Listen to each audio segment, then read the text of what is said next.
అందరికీ నమస్కారం. అమ్మ మాట అమ్మాయి బాట ఛానల్కి స్వాగతం. మీ ఉపచేతన మనస్సు యొక్క శక్తి, the power of your subconscious mind. మధ్యలో స్కిప్ చేయకుండా చివరి వరకు వినండి. తప్పకుండా మనం ఆచరణలో పెట్టాల్సినవి, మన అభివృద్ధికి మనమే తోడ్పడుకునేవి మనకి తెలుస్తున్నాయి. మనం ఆల్రెడీ మొదలు పెట్టేశాము. మనకి తెలుసు మన జీవితం ఎంతో సమృద్ధిగా ఉంది, ఇంకా తెలుసుకోవలసినవి ఉన్నాయి. అందుకు స్కిప్ చేయకుండా చివరి వరకు వినండి. దయచేసి లైక్ చేసి షేర్ చేయండి. దానివలన మరొకళ్ళు వినే అవకాశం కలుగుతుంది. మొదలు పెట్టుకుందామా? సమర్థవంతమైన వ్యాపారస్తులు ఉపయోగించిన విజయవంతమైన మార్గాలు. చాలామంది పేరు పొందిన వ్యాపారస్తులు విజయం అనే మాటను ఖచ్చితంగా విజయం తమదేనని నమ్మకం కలిగేదాకా రోజు వాడేస్తూ ఉంటారు. విజయం గురించిన ఆలోచనలో విజయానికి కావలసిన అంశాలన్నీ ఉంటాయని వాళ్లకు తెలుసు. అదేవిధంగా మనం కూడా ఇప్పుడు విజయం అనే మాటను నమ్మకంతోనూ విశ్వాసంతోనూ మనసులో మళ్ళీ అనుకోవచ్చు. మన సబ్కాన్షియస్ మైండ్, మనసు దాని నిజమని నమ్మి మనల్ని తప్పనిసరిగా విజయం సాధించేటట్లు చేస్తుంది. మనకున్న వ్యక్తిగతమైన నమ్మకాలను, అభిప్రాయాలను, విశ్వాసాన్ని వ్యక్తీకరించటం తప్పనిసరి అనే పరిస్థితి ఏర్పడుతుంది. విజయం అంటే మన దృష్టిలో ఏమిటి? మన గృహ జీవితంలో, ఇతరులతో మన సంబంధాల విషయంలో మనకి విజయం సాధించాలనే ఉంటుంది. మనం ఎంచుకున్న పనిలో కానీ, వృత్తిలో కానీ అసాధారణ గుర్తింపు పొందాలని ఉంటుంది. అందమైన ఇంటిని సొంతం చేసుకోవాలని, సుఖ సంతోషాలతో హాయిగా బ్రతికేందుకు అవసరమైనంత డబ్బు మన దగ్గర ఉండాలని మనం కోరుకుంటాము. మనం ప్రార్థన చేసేటప్పుడు మన ఉపచేతన శక్తితో, అంటే సబ్కాన్షియస్ మైండ్తో మాట్లాడేటప్పుడు ఫలితాలను సాధించాలని మనకి ఉంటుంది. మనం ఒక వ్యాపారవేత్త కూడా. ఎందుకంటే జీవితం అనే వ్యాపారంలో బ్రతుకుతున్నాము. జీవించటమే ఒక బిజినెస్. మనము అమితంగా కోరుకునే పనులే చేస్తున్నట్లు, సొంతంగా చేసుకోవాలని తీవ్రంగా కోరుకున్న వాటిని సొంతం చేసుకున్నట్టు ఊహించుకోవాలి. ఊహాశక్తిని పెంపొందించుకోవాలి. విజయాన్ని సాధించిన స్థితికి నిజంగా చేరుకున్నట్లు మానసికంగా తయారు చేసుకోవాలి. మనల్ని మనం దాన్ని ఒక అలవాటుగా చేసుకోవాలి. ప్రతి రాత్రి విజయాన్ని సాధించిన భావనతో నిద్రపోవాలి. పూర్తి తృప్తి కలిగినట్లు అనుకోవాలి. అప్పుడు కాలక్రమేణా ఆ విజయం సాధించాలన్న ఆలోచనను మన సబ్కాన్షియస్ మైండ్లో పొదగటం సాధ్యమవుతుంది. మనం పుట్టిందే విజయాలను సాధించటానికే అని నమ్మాలి.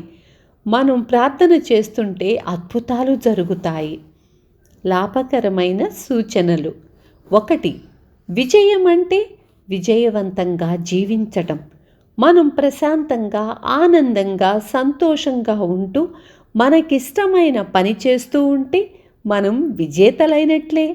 2. మనకి ఏం చెయ్యటం ఇష్టమో తెలుసుకోవాలి. తరువాత దాన్ని చెయ్యాలి. అది మనకు తెలియకపోతే మార్గదర్శకత్వం చెయ్యమని అడగాలి. మనకి అది అందుతుంది. 3.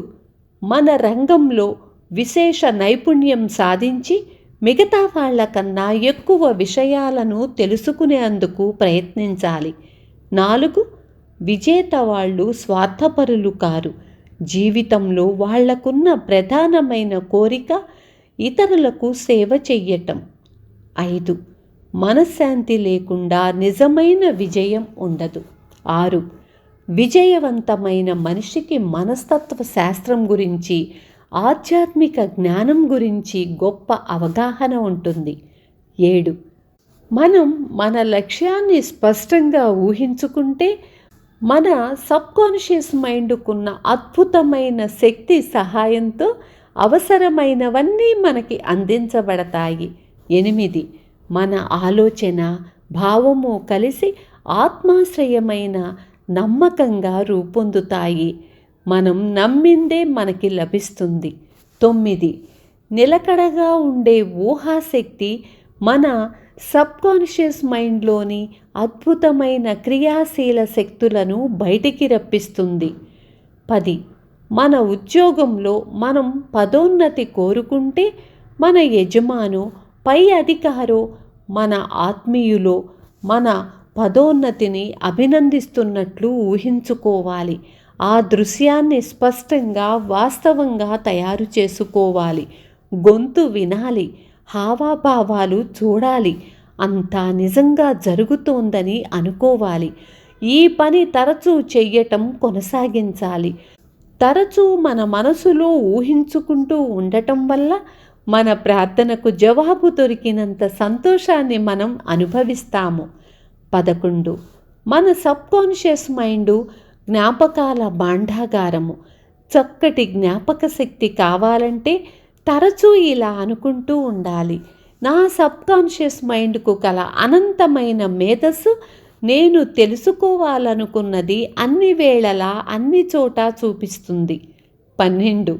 ఇంటినో మరే స్థిరాస్తినో అమ్మాలని మనం అనుకుంటే నెమ్మదిగా నిశ్శబ్దంగా అనుభవిస్తూ ఈ వాక్యాలను మళ్ళీ మళ్ళీ ఉచ్చరించాలి.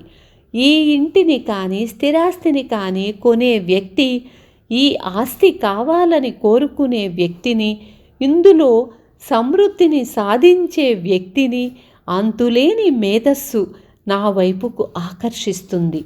ఈ అవగాహనను వదలవద్దు. అప్పుడు మన సబ్కాన్షియస్ మైండ్ లోతుల్లో ఉండే స్పందనను అది జరిగేటట్టు చేస్తుంది.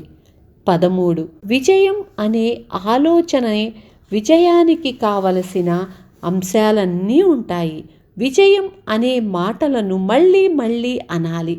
మనలో మనం నమ్మకంతో, విశ్వాసంతో తరచూ అనాలి. అప్పుడు మన సబ్కాన్షియస్ మైండ్ తప్పక విజయాన్ని చేకూరుస్తుంది. అర్థమైంది కదా? ఎలా మన విజయాలను మనం సాధించుకోవాలి, ఎలా అమ్మాలి, ఎలా కొనుక్కోవాలి, ఎలా సబ్కాన్షియస్ మైండ్ను ఉపయోగించుకోవాలి, అన్నీ మనకి అర్థమైనవి, తెలిసినవి. ఇక మన పనుల్లో మనం బిజీగా ఉండటమే. ఎలా చేయాలి, ఎలా అభివృద్ధిని పొందాలి అని మనమే ముందుకెళ్ళాలి తెలుసుకుంటూ. ఉంటాను. రేపు మళ్ళీ కలుస్తాను. Thank you.